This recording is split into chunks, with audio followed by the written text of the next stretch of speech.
All right, you know the old adage, if a deal seems too good to be true, it probably is. Bear that in mind if you're in the market for a used vehicle in the next few months. The reason?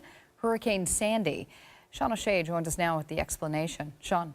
Well, Carol, the storm surge from Sandy washed into the U.S. Northeast more than 2 weeks ago, swamping hundreds of thousands of vehicles, and we could see a surge of them flooding across the border and being put up for sale.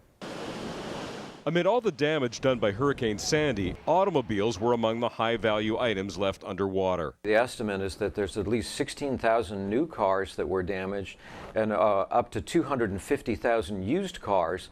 But those cars aren't all destined for the scrap heap, even though in New York and New Jersey they'll be branded as flood damaged and unsaleable. Some, though, will end up here. We know from talking to the law enforcement agencies in the United States that some of these flood damaged cars are already heading for the marketplace and will find their way north of the border. How's it possible? Something called title washing.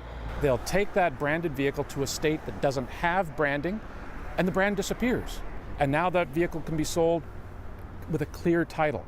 So that vehicle could find its way to Canada. Flood-damaged vehicles aren't safe. Saltwater damages key components, though problems may not show up immediately. The number one thing for anybody looking to buy a used car is to pull a vehicle history report.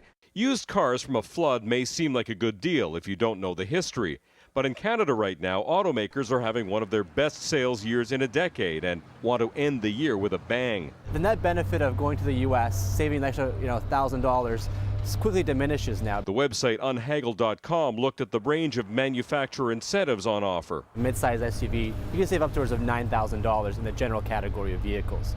If you want to go high-end vehicles, like a BMW 7 Series, customers can save double that, like close to $20,000. Still, consumers who buy used vehicles privately here in the next year had better watch out as a flood of damaged vehicles hits the market. Be very, very careful. Get it inspected by an independent mechanic that you trust. And if it seems like too good a deal, walk away. Flood-damaged cars made their way to Ontario after Hurricane Katrina, which is why it's believed this will be a hot market again. If you're buying from a dealership, your risk is small. But if you're buying a private sale and find out later the car was flood-damaged, it's going to be practically impossible to get your money back on a car that will likely end up having problems. Carolyn? All right, thank you, Sean.